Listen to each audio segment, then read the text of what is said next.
પાટણ નગરપાલિકાના વહીવટીમાં ચાલતી કથિત નાણાકીય ગેરરીતિઓ અને શહેરમાં વકરતા ગેરકાયદેસર દબાણો મુદ્દે કોર્પોરેટર ધર્મેશભાઈ પ્રજાપતિએ ચીફ ઓફિસરને લેખિત રજૂઆત કરી કાયદેસરની કાર્યવાહી કરવાની માંગ કરી છે। રજૂઆતમાં પાલિકાની શાખા ખરડાય તેવા ગંભીર નાણાકીય કૌભાંડો તરફ અંગુલી નિર્દેશ કરવામાં આવ્યો છે। કોર્પોરેટરે રજૂઆતમાં ચોંકાવનારો આક્ષેપ કર્યો છે કે કેટલાક શખ્સો નગરપાલિકાની નકલી પાવતી બુક બનાવી બજારમાંથી નાણાં ઉઘરાવી રહ્યા છે। સામાન્ય રીતે જે પાવતી બુક વોર્ડ ઇન્સ્પેક્ટર પાસે હોવી જોઈએ તેનો દુરુપયોગ બહારના લોકો કેવી રીતે કરી રહ્યા છે તે તપાસનો વિષય છે। અગાઉ ટેક્સ શાખાના કર્મચારીઓ દ્વારા થયેલી ઉચાપત સામે કડક પગલાં ન લેવાતા આવા તત્વોને પ્રોત્સાહન મળી રહ્યું હોવાનો સૂર વ્યક્ત કરાયો છે। આ મામલે તટસ્થ તપાસ કરીને જવાબદારો સામે ફોજદારી કાર્યવાહી કરવાની માંગ કરાઈ છે। શહેરમાં દિન પ્રતિદિન વધતા દબાણો અંગે પણ રજૂઆતમાં ચિંતા વ્યક્ત કરવામાં આવી છે।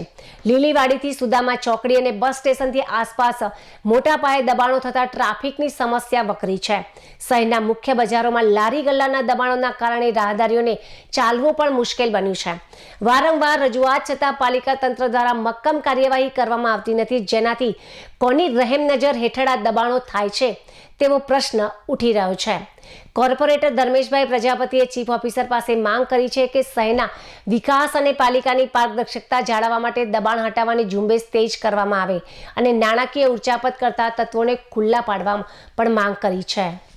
આજે છેલ્લા ઘણા સમયથી પાટણ નગરપાલિકામાં દબાણ અને સ્વચ્છતાના જે ઝુંબેશો ચાલી સીન સપાટા કરવામાં આવી રહ્યા છે તેની અમે ઝીણવટપૂર્વક તપાસ કરતાં માલુમ પડ્યું કે આજે સુદામા ચોકડીથી લીલીવાડી સુદામા ચોકડી સુધી ખૂબ જ મોટા દબાણો થઈ ગયા છે અને હાલ હયાત બસ સ્ટેન્ડ જે છે એની આજુબાજુ પાકા દબાણો જે બિન અધિકૃત થઈ રહ્યા છે એ દબાણો પણ અટકાવવામાં આવ્યા નથી।